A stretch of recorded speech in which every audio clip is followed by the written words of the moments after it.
All right, man. It's time for the next installment of kaiju motherfucking Kaneki rampages through the streets of Tokyo. Shit's gonna be lit. Shit's gonna be fun. Hopefully, I mean, last chapter was absolutely insane. Hopefully this. I understand what Ishida was going for, just in terms of raw scale, and impact. The lack of dialogue or any sort of context aside from visual representation and how fucking crazy this dragon form really is. It was impactful, but I want to kind of ground this now a little bit. So if there's no dialogue in this chapter, I have no words at that point. We better get something aside from the rampage continuing. Either way, I'm dead as fuck right now.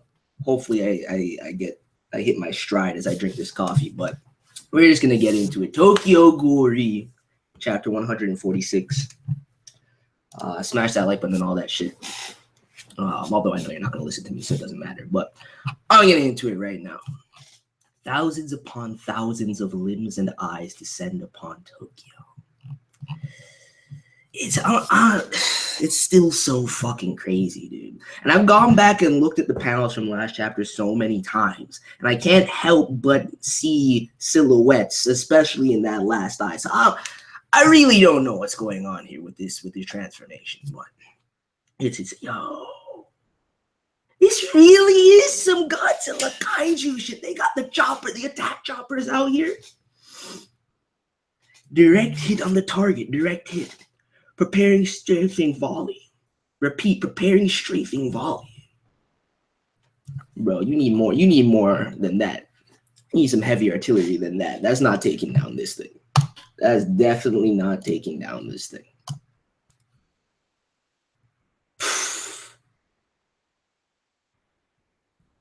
I mean, it's doing some oh. You see, I knew a portion of it had that centipede vibe to it too. That makes it even more unsettling, though. That's crazy. It'll fall. It's gonna fall. Damage to its shell has been confirmed.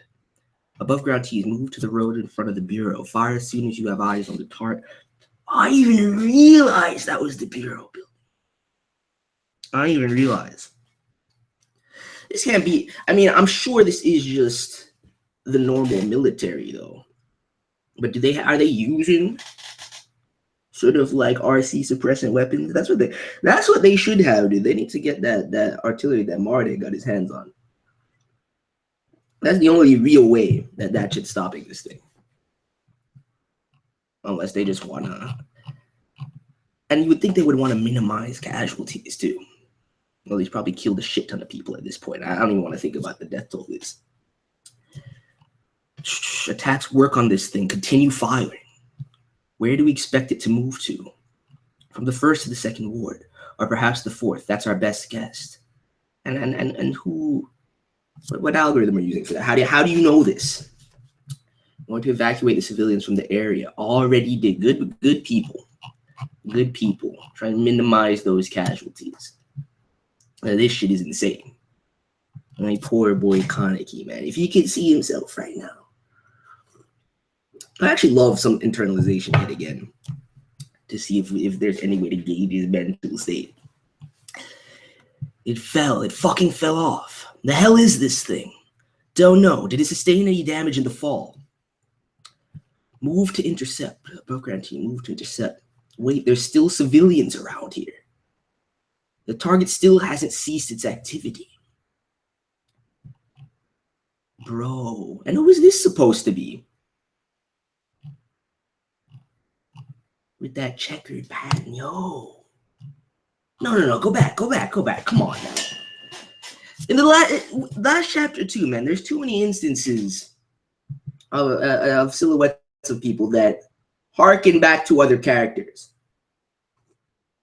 But there's no way to confirm or deny. There's no way for it to let Rise go, though. Because that's my first instinct, especially using this pattern. The only thing that's 100% certain aside from the Scarecrow panel is that I'm pretty certain, I'm like 95% that was Sato last chapter. Part of me still wants it to be Eto, but I'm pretty sure it was Sato, dude. This is fucking just yo. When I really think about this thing, man, it's just absolutely disgusting, though. And it's still sort of shifting. That's crazy. Target on the move. Flank it. Above ground squads are moving to intercept. It's heading from the first ward toward the fourth. Prepare to intercept. Movement complete. First volley. Prepare. First volley ready. Oh, they got the tanks out here too. I'm glad they're not sparing any expense. They mobilize pretty quickly. I just want to know like what's going through people's mind, because at the same time too, I take back what I said initially. Because would they really if this shit just appears like that, my first instinct, despite being in this world, would not be like, oh, this is a ghoul. It is some sort of fucking terrifying monster. So I guess I can't fault them for not trying to go that path. It does seem somewhat effective too. It does seem somewhat effective, which I would think normal artillery would have no effect with how high his RC count is at this point. What the fuck?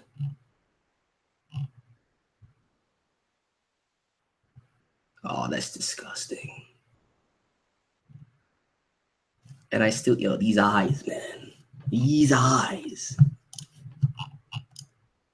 They're actually getting some damage in. Move, I'm scared, Go, damn it. Damn. Look at that chaos. Someone please. God, Mom. Bro.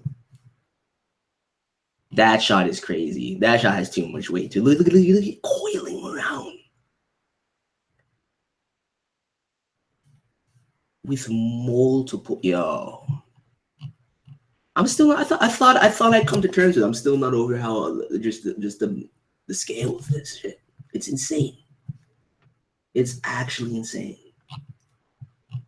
And like right here from this shot, it's definitely starting to look more like what I was talking about initially with the Nagas and what happened to the underground. It's definitely starting to look more like it. Which at this point leads me to believe that OG when I came is probably one of the few people, unless my boy Hide has a plan, one of the few people that can actually put a stop to this shit.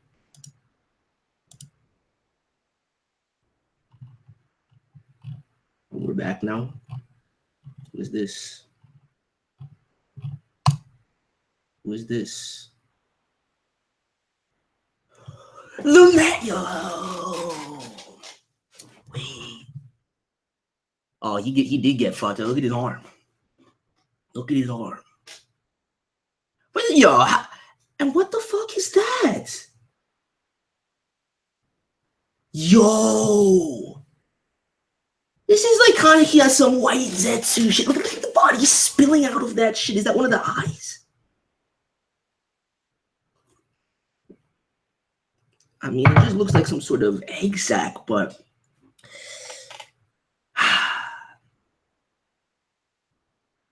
bro. And who is this supposed to be right here? You're right about one thing. All this is beyond human understanding.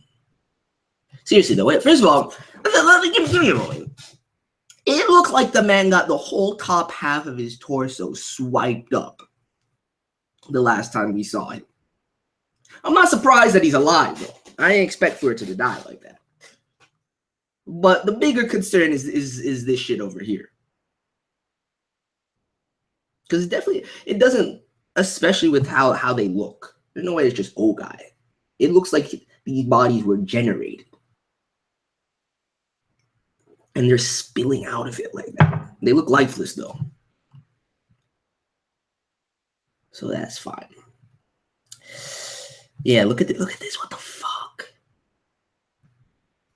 And you say this will bring Arima and Hairu back. It's Corey. You fucking fool. Answer me. You're in no position to be making demand. Yo, wait, does this mean that he killed? Oh.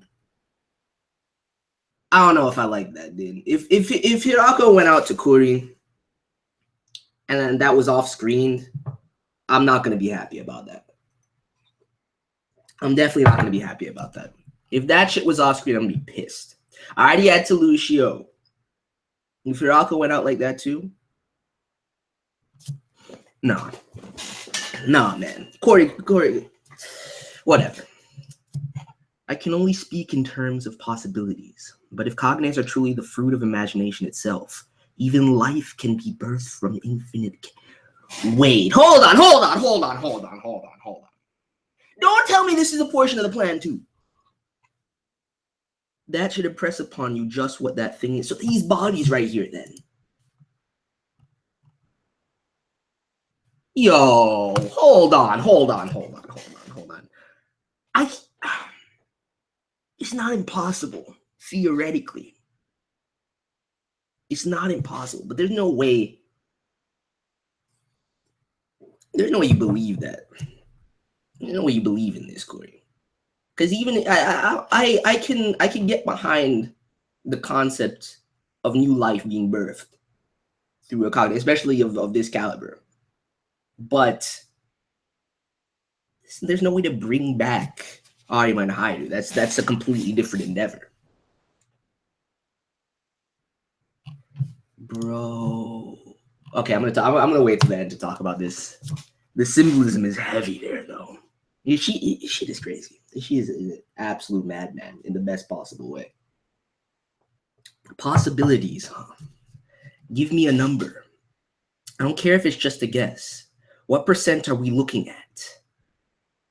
Essentially 0. No, even in this situation, the man is still trolling. Essentially 0. I see. Drop dead. Watching it fight those bastard ghouls should have forced you to realize that thing can only create destruction. I was hoping this was just a bit more probable. After all, it's the first time I've actually laid eyes on it in person. Wait. Hold on. I was hoping this was just a bit more probable. The first time I've actually laid eyes on it in person. Is he like legitimately confirming that this isn't the first time then? And where did he get this information from? In fairy tales, it is said that, bro, no way. I mean, I guess that's it then. I guess that's it, especially with the Nagas. In fairy tales, it is said that the king of the 24th ward once did something similar. He divided up and shared into the world his life force itself. But was that just a fluke? I don't know. And he probably stole a lot more lives than he shared.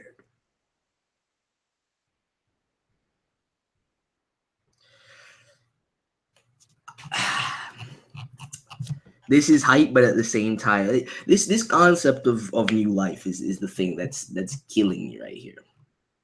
Who are the only people that could have been aware of this then too? And Kai, if we're to knows,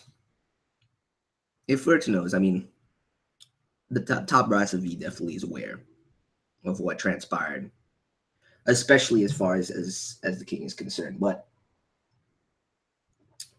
I can't say for certain were Eto and Arima aware of this. And that's what gave me. So that's definitely what the Nagas is. That solves most of the mystery concerning that chapter 131 with Ayato and the underground walls. But sharing out the life force. All right, let me move on for a second. I'm just gonna let that sit. Ooh, I promise you, I had the map, the X marked, the treasure. It just so happened that the treasure isn't the sort you wanted. I didn't believe you that far, to be honest. I'm not that much of a... Shut up, Corey! Shut the fuck up! You are a fool. You're most definitely a fool. Maybe you can redeem yourself, but you most definitely... A lot of this right here, I still blame you for catalyzing this state of affairs. If you never backed that man initially, chances are this shit wouldn't. I mean, it probably Furuta would have found a way, but still, I'm not that much of a fool. But any port in a storm, I just wanted solace, even if under roofs of straw. Yo, that's some dope dialogue though. I can see where you're coming from. But was it really worth it? Was it really? Yo, I swear to God. But they won't stand much longer, will they?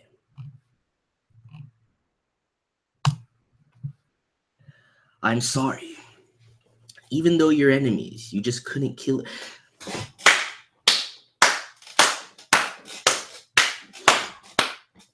Good. I was about to, if Hirako went out off screen, I was about to be real salty. And it seemed, Yusa's chilling too. Honestly, that's the thing though. Yusa's dope. Sho is my favorite, man. I'm still salty. You just couldn't kill them, could you? We went at it for real. Both of us were inches from death multiple times. Just one more step and we'd have died. Both of us could feel it. But then, look at the... Oh my God, that's fucking terrifying. This is some kaiju, senju, fucking white zetsu kaneki type shit right here. That's fucking disturbing. That's terrifying. But then this thing shows up, and before we know it, we're shoulder to shoulder.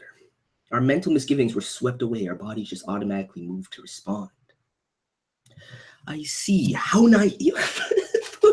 Man, this motherfucker, dude. I see how nice. I'll be going. I'm not the bureau chief anymore.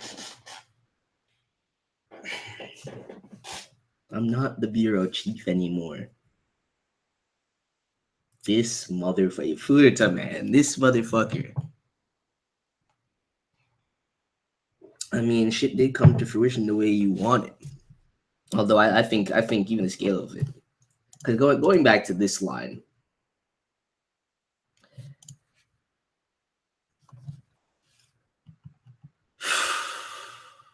damn, Furuta. I have to say overall, Furuta is a brilliant character. Furuta is a fucking brilliant character. I don't think you need to come out on top on this one, no, dog. These movements still haven't been checked either. What will you do, Kuri? I'm going to the surface. I'm an investigator after all. What do you think you're gonna do now? The fuck you think you're gonna do now? And you, Hirako? You probably need someone to watch your... Yo, what a good man. Infinitely better. Of the two hands of Arima, Hirako, Kuri, all the way down here. Hirako all the way up here, man. Hirako is a god. Absolute god. Look at that face. I like Kuri's face in this panel too, though. Take, the world that Arima wished for. That's where we're headed, aren't we, bro? Oh boy. I don't know, bro.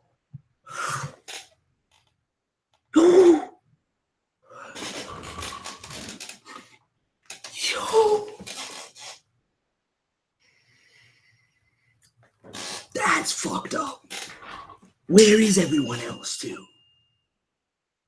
On the one hand, I'm glad she's alive. But look at her. There's no... Yo, is that another one of those fucking eyeball sacks next to her too? Oh my God. First of all, this line right here, this question from Yusa is painful. The world that Arima wished for. That's where we're headed, right? Aren't we? Like, so hopefully, you already know the answer to that question. That response is powerful though. I don't know. I don't know either, bro. I really don't know. But this last panel, I wish we had a. I mean, I like the use of negative space because I think the darkness really evokes a sense of just despair. But I would have liked a closer shot of her face right there because Toga looks fucked up, dude. At least she's alive. And if she sustained no real injuries and my godchild is fine, that's all well and good. But can you imagine? First of all, where are the rest of them? They're probably pretty much dead at this point. Pretty much dead. Probably the only one that I don't know. I want to know where Inami is at. I want to see Misa again. I still want to know where the fuck Ayato is, right? But can you imagine what's going through Toka's head right now? To witness Kaneki going in this transformation, dude. As long as she doesn't do anything reckless to try and stop him. And if any sentient being is birthed from these fucking things, because that's the creepiest part of this fucking chapter right now. If any sentient being is birthed from these things, bro. Let me finish this coffee real quick before I continue, because I just need to take some of this in. I mean, I should have seen this coming earlier. I should have seen this coming earlier. Everything that she has painstakingly done to develop the notion of a ghoul's physiology, the imaginary aspect of Cognate and things of that nature. I should have seen it coming to fruition like this, especially with that dialogue with the underground ghouls and talking about the Nagas. But just to say that this is a dual-sided part of Fuerte's plan, and it's clearly not coming to head the way you wanted it to, man. But the thing that's crazy to me, though, is that it takes me back to the egg analogy, dude, and the destruction of a world. And that's the thing that's crazy to me, because it definitely falls in line with everything that Fuerte is trying to do here too.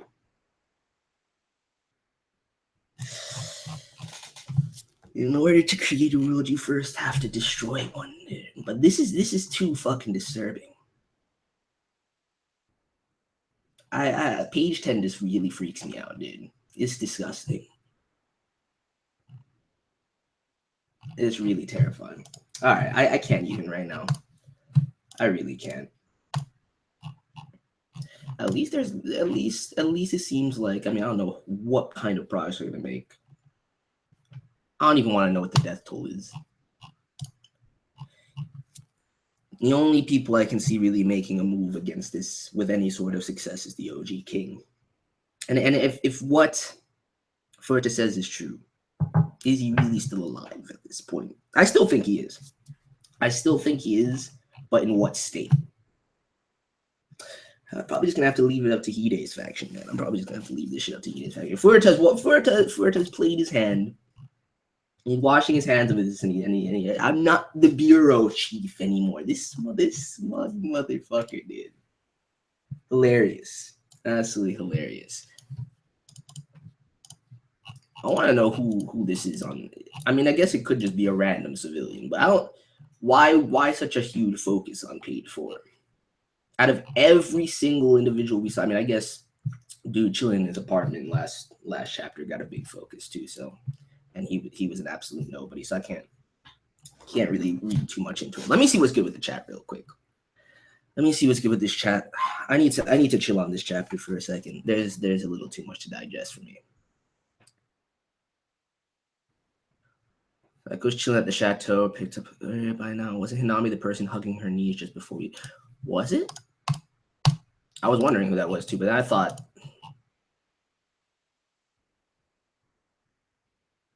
I don't know. It could be. I can't really tell from that shot. I'm sure she's fine. I'm not too worried.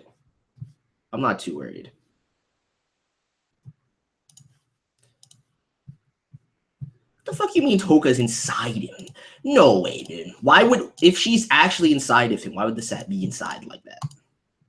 That's the thing that wouldn't make sense to me. I mean, I guess she could be. That's madness though. That's madness. If you're inferring that just based off of the tagline for next issue, then I'd beg to disagree. Then I'd think that's just indicating maybe we'll get some sort of internal look at Kaneki next week. But that's even more fucked up if that's the case.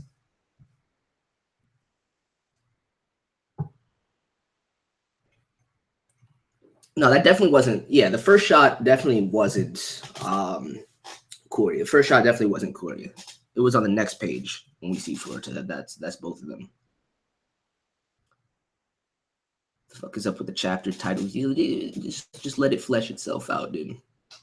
I guarantee you, Sheeta's doing something.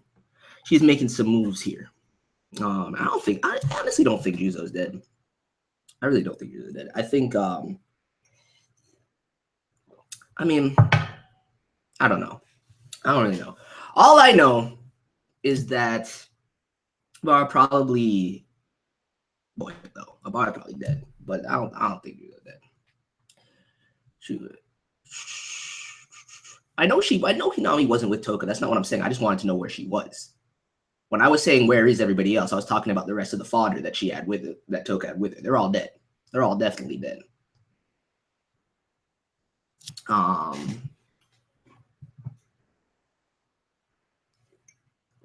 They need to bring Ayato back into this. I'm sorry, they're squandering.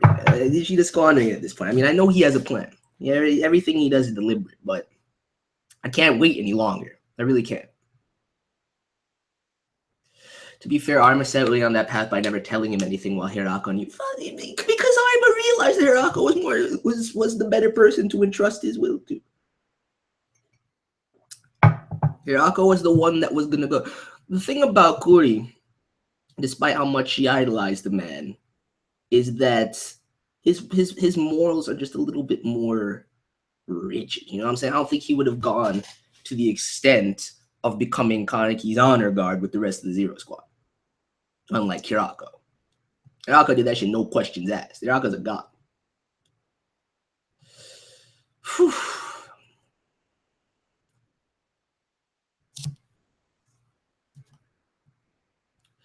So right now, blah blah blah.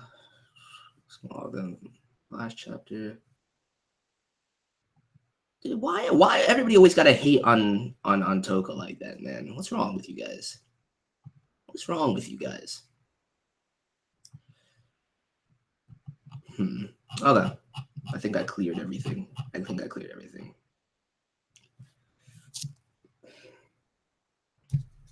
it looks like what he imagined the metamorphosis chapter in part. I mean, it definitely is very evocative that it's that cocky shit for sure. It most definitely is. But the one piece thematically that I think is evoked here more than anything else is definitely the egg metaphor. For certain, the egg metaphor is probably the thing that's evoked more than anything else Ishida has tried to continuously thread throughout this arc, harkening back to earlier things. I think that's the biggest.